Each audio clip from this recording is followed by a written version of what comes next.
Chen Weixing, figure emblématique du tennis de table autrichien durant plus d'une décennie. Et aujourd'hui, vous avez très certainement affaire à l'un des meilleurs défenseurs qui ait existé. Il est né le 27 avril 1972 en Mongolie intérieure, en Chine. 28 ans plus tard, il se naturalise autrichien, en 2000. La raison était très certainement qu'il tournait autour de la 15e place nationale en Chine et qu'il voulait lui aussi participer à des tournois internationaux. Il aurait fait plusieurs essais, en Hongrie, en Allemagne, mais finalement choisit l'Autriche, pays où à l'époque, Werner Schlager régnait en maître. Et donc, une bonne nationalité pour pouvoir être compétitif en tournois internationaux par équipe. Et c'était le cas, puisqu'ils ont été médailles de bronze en Coupe du Monde par équipe en 2007 et 2010. Et il gagnera également plusieurs médailles avec l'Autriche en championnat d'Europe. Autant vous dire qu'il avait du flair. Et une petite parenthèse avant de poursuivre la vidéo, juste pour vous dire que cette chaîne, j'aimerais bien en faire un plus gros projet. Donc si jamais ça vous plaît, n'hésitez pas à vous abonner et à mettre un like, ça m'aiderait beaucoup. Merci à vous et bon visionnage. Bon, si je reviens maintenant un petit peu sur le personnage. Déjà, il a un style atypique. Il établit sa réputation comme étant l'un des meilleurs défenseurs sur le circuit international. Son jeu est bien à lui, il défend parfaitement, bouge bien, des coups offensifs en coup droit net, mais également une gestuelle de coupe offensive assez particulière et surtout bien à lui. Chen est aussi un joueur extrêmement caractériel. Il est autant réputé pour sa coupe que pour ses sauts d'humeur. Il a très souvent laissé transparaître son énervement, sa frustration à travers tous ses matchs. Ce qui faisait de lui un personnage totalement atypique mais qu'on aimait bien quand même regarder. Un jeu impressionnant avec de longs échanges, de beaux rallyes, une technique diversifiée et un style de jeu adaptatif. Il incarnait véritablement le style de défenseur moderne, qui finalement sait un petit peu tout faire. Et en 2006, Chen était ce qu'on pourrait dire à son prime. Il s'est hissé à la 9e place mondiale et a fait parler de lui sur plusieurs matchs. Et nous pouvons par exemple revenir sur une finale de Ligue des Champions. Nous sommes en 2008, Charleroi contre le SVS et Jean-Michel Sèvres contre Chen Weixing. Alors, à cette période, Jean-Michel Sèvres était autour de la 30e place mondiale. Il avait 39 ans et n'était plus au pic de sa forme. Sauf que lors de grands événements, surtout avec le club de Charleroi, il était réputé pour jouer la folie. Et il ne faut pas oublier qu'un ancien numéro 1 mondial, c'est jamais facile à battre. Le SVS mène déjà 2-0 sur Charleroi et Chen Weixing n'a plus qu'à conclure. Et sur ce match, on avait absolument tout. Un niveau de jeu incroyable, une ambiance de folie et un suspense enivrant. Nous sommes au premier set du match et regardez déjà la remise de service que propose Chen. Elle est extrêmement agressive et bien qu'il soit défenseur, finalement c'est lui qui aime lancer le jeu. Il se retrouve ainsi directement positionné en défense, prêt à établir son jeu. Avec une remise longue dans le revers, il sait pertinemment que la balle va lui revenir dans son revers lui aussi. Et après, ce n'est plus qu'un concours tactique, technique et physique. Qui craquera le premier, qui arrivera à changer de rythme et au bon moment. Mais vous allez le voir plus tard, mais Chen a également de très grandes capacités en coup droit, qui lui sont utiles pour terminer les points.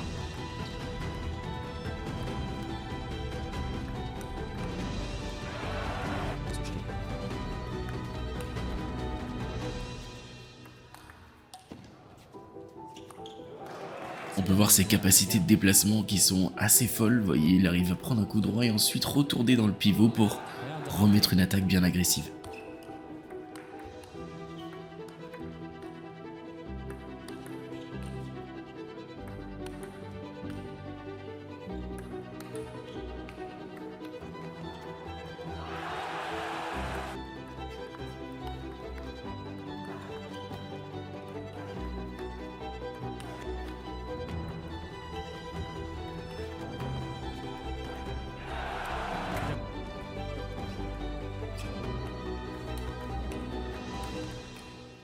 Jawohl, 11:9.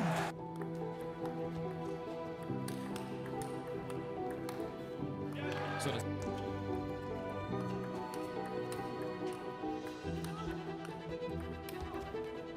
3:1, jeder Punkt ist... Ce qui est hyper intéressant, je trouve, avec Chen, c'est que même lorsqu'il est en phase offensive, comme ici, contre Jean-Michel Sèvres, dès lorsque l'adversaire contre-attaque, il n'est pas démuni et arrive quand même à réinstaurer son jeu.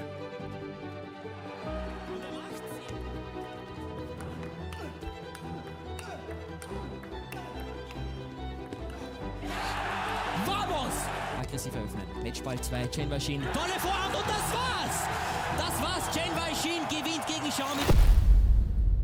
Bon, finalement, il gagnera le match 3-7-2 pour offrir la victoire à son équipe. Ce qu'on a pu voir de Chen, c'est qu'il est extrêmement complet. Il peut aussi bien réaliser du top sur top que des défenses en boucle, Il a de grandes capacités physiques qui lui permettent de défendre à distance et de revenir à la table lorsqu'il le faut, et de pouvoir réenchaîner avec une attaque bien agressive pour terminer le point. Je tiens à le préciser, mais Chen a joué jusqu'à plus de 40 ans, donc vous voyez, avec un jeu comme ça, c'est pas forcément évident. Autant vous dire qu'il y en a très peu comme lui. Souvent, les matchs contre les défenseurs sont plutôt longs et on assiste à de véritables prouesses physiques. Lorsque les deux joueurs sont réguliers, les points durent longtemps et le match ne se joue plus seulement sur l'aspect mental mais aussi physique. Et pour vous illustrer véritablement ce dont est capable Chen Weixing, j'ai vraiment envie de vous montrer un autre match bien particulier. Je vous le dis à l'avance, celui-ci, il l'a perdu. C'est tout à fait normal, mais ce qui est intéressant, c'est qu'il a proposé un niveau de jeu complètement dingue. Il a joué contre l'un des joueurs les plus réguliers du circuit international, c'était Timo Boll. En 2009, Timo était 3e mondial. Je vais vous laisser avec quelques-uns des meilleurs points et vous allez le constater par vous-même que Chen Weixing est un véritable personnage, autant dans sa typologie de jeu que dans son comportement. Il s'agace à la fois très vite mais se remobilise aussi rapidement. Et ce qui est intéressant de le voir contre Timo Boll, c'est que Timo est un joueur extrêmement régulier, comme je vous l'ai déjà dit.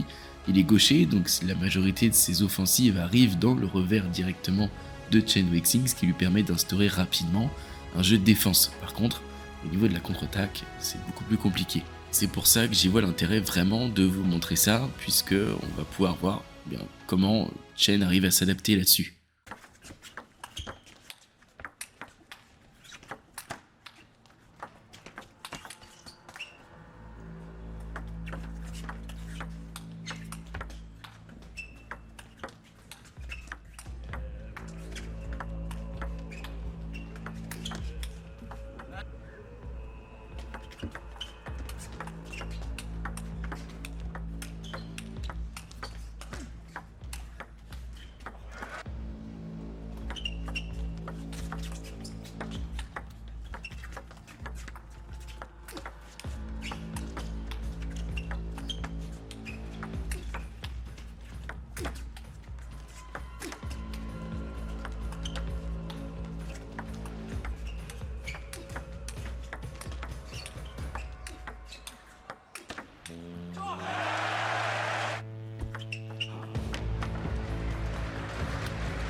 Merci à tous d'avoir regardé jusqu'au bout, n'hésitez pas à me donner vos avis dans les commentaires et on se retrouve pour une prochaine vidéo.